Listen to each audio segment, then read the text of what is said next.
మన దేశంలో పెద్ద విషాదం ఏమిటో తెలుసా? వ్యాధులతోటి ఎంతమంది ఇబ్బంది పడుతున్నారో ఆ వ్యాధులకు వాడేటటువంటి మందులతోటి అంతకంటే డబల్ మంది ఇబ్బంది పడుతున్నారు. ఇది చాలా దారుణమైనటువంటి విషయం. ఈ మందుల్ని అతిగా వాడితే వచ్చేటటువంటి అనేక ఇక్కట్లు అనేక మందిని జీవితాంతం ఇబ్బంది పెడుతున్నాయి.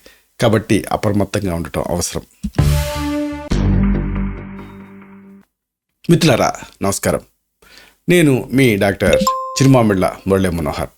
ఈ వీడియోలో మనం తెలుసుకోబోయేది indiscriminate usage of the drugs. మందుల్ని అతిగా వాడితే అనేక అనర్థాలు, కాబట్టి చాలా జాగ్రత్తగా ఉండాలి. చూడండి, ఆహారాన్ని కొంచెం అటు ఇటుగా వాడినా ఎలాంటి ఇబ్బంది ఉండదు.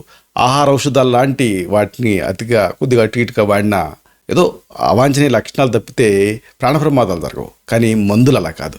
మందులతోటి చాలా జాగ్రత్తగా ఉండాలి. లేకపోతే మందుల మజాకా అన్నట్టుగా ఇవి ఇబ్బందికరంగా తయారయ్యేటువంటి రిస్క్ ఉంటుంది. కాబట్టి మందుల విషయంలో చాలా జాగ్రత్తగా ఉండటం అనేది అవసరం. కొంతమంది ఏ చిన్న నొప్పి వచ్చినా కానీ వెంటనే ఇక మందులు తెచ్చేసుకొని వాడేసుకుంటూ ఉంటారు. మెడికల్ షాప్కి వెళ్తారు, ఆ పెయిన్ కిల్లర్స్ ఇలాంటి వాటిని కొనేసుకుంటారు, వాడేసుకుంటూ ఉంటారు. దీనివల్ల అనేక సమస్యలు, అనేక నష్టాలు, ఒకటి రెండు కాదు, కొన్ని తాత్కాలికం, కొన్ని జీవితాంతం ఇబ్బంది పెట్టేటువంటి రిస్కులు ఉంటాయి. కాబట్టి చాలా అప్రమత్తంగా ఉండాలి. ప్రతి చిన్న సమస్యకి మందులు పరిష్కారం కాదు. For every ill there is a pill అనేటటువంటి పిల్ పాపింగ్ మెంటాలిటీ మన వాళ్ళకి ఎక్కువ. దీంతో అనేక ఇక్కట్లు, అలా వాడుతూ పోతే అనేక సమస్యలు. చూడండి, కీలక అంతర్గత అవయవాలు ఉంటాయి, లివరు, కిడ్నీలు. ముందుగా ఈ రెండు ఎఫెక్ట్ అవుతాయి ఏ మందుతోనైనా.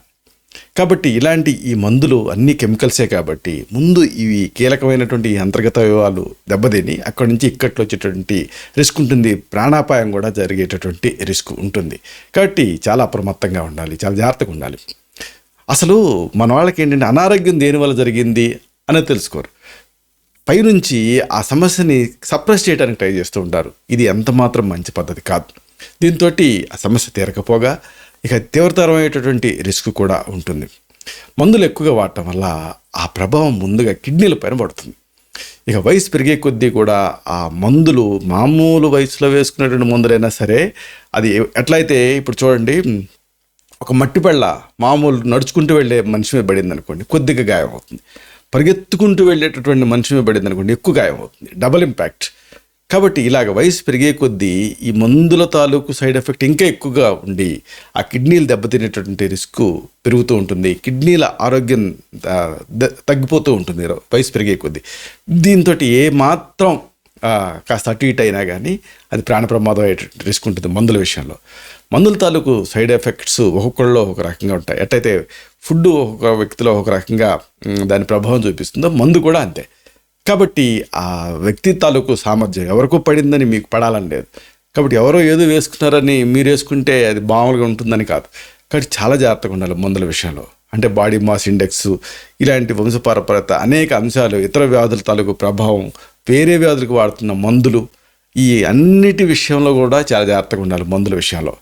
కాబట్టి అలాగే మన వాళ్ళలో చాలామందిలో ఉండేది ఏంటంటే ఆల్కహాల్ తీసుకోవటం. ఆల్కహాల్ తీసుకున్న తర్వాత కొంతమంది అయితే ఏదో తలనొప్పి ఉందనుకోండి, ఆల్కహాల్తో పాటుగా ఆ పెయిన్ కిల్లర్ వేసుకుంటూ ఉంటారు.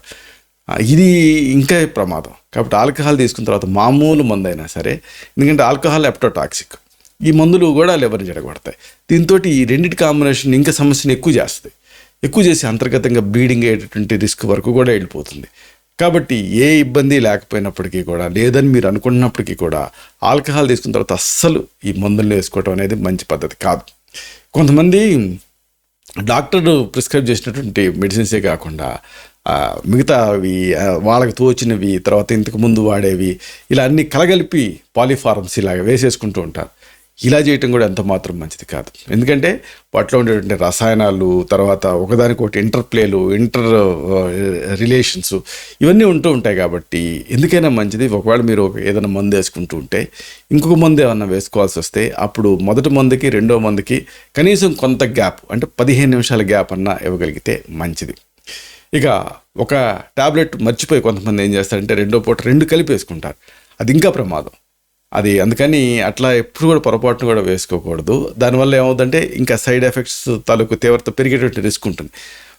ఒక పూట ఏదైనా మర్చిపోతే రెండో పూట మర్చిపోయిన దాన్ని వేసుకోకండి, వదిలేసేసి ఆ పూట డోస్ మాత్రమే వేసుకోవటం అనేది అవసరం.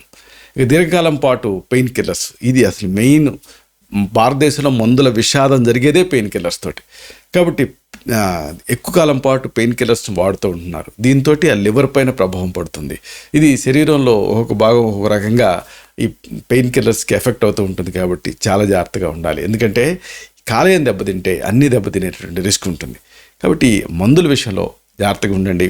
మెయిన్గా ఏది పడితే అది మెడికల్ షాప్ నుంచి తెచ్చుకొని పిల్ పాపింగ్ మెంటాలిటీ లాంటి మెంటాలిటీ ఉంటే దాన్ని వెంటనే వదిలేయండి. లేకపోతే అవి ఇక్కట్లు చూపించేటువంటి రిస్క్ ఉంటుంది. ఇలాంటి మరిన్ని ఇన్ఫర్మేటివ్ వీడియోస్ కోసం ఈ ఛానల్ని సబ్స్క్రైబ్ చేసుకోండి. అలాగే ఈ వీడియోలు అప్లోడ్ అవడంతో ఆ విషయం మీకు తెలియడం కోసం బెల్ బటన్ క్లిక్ చేయండి. అన్నిటికంటే ముఖ్యంగా ఇలాంటి అద్భుతమైన విషయాలు ఇతరులకు ఉపయోగపడటం కోసం ఈ వీడియో తరగతి లింక్ని మీ సర్కిల్స్తో షేర్ చేసుకోండి. అలాగే బెల్ బటన్ని మీరు క్లిక్ చేస్తే ఈ వీడియోలు అప్లోడ్ అవడంతోనే మీకు నోటిఫికేషన్ ద్వారా తెలుస్తుంది. మీరు ఆ వీడియోని చూడవచ్చు మిస్ కాకుండా. అలాగే లైక్ బటన్ని క్లిక్ చేయండి. అప్పుడు ఇది మరింత ఎక్కువ మందికి రికమెండ్ అయ్యి ఈ వీడియో తరగతి పర్పస్ సర్వ్ అవుతుంది. శతం జీవ శరదో వర్ధమానః, శతం హేమంతాన్ శతం వసంతాన్. 100 శరత్తులు, 100 హేమంతాలు, 100 వసంతాలు వర్ధిల్లుతూ జీవించండి. Stay healthy, stay happy, be positive, keep smiling, stay safe, love you all. శుభం.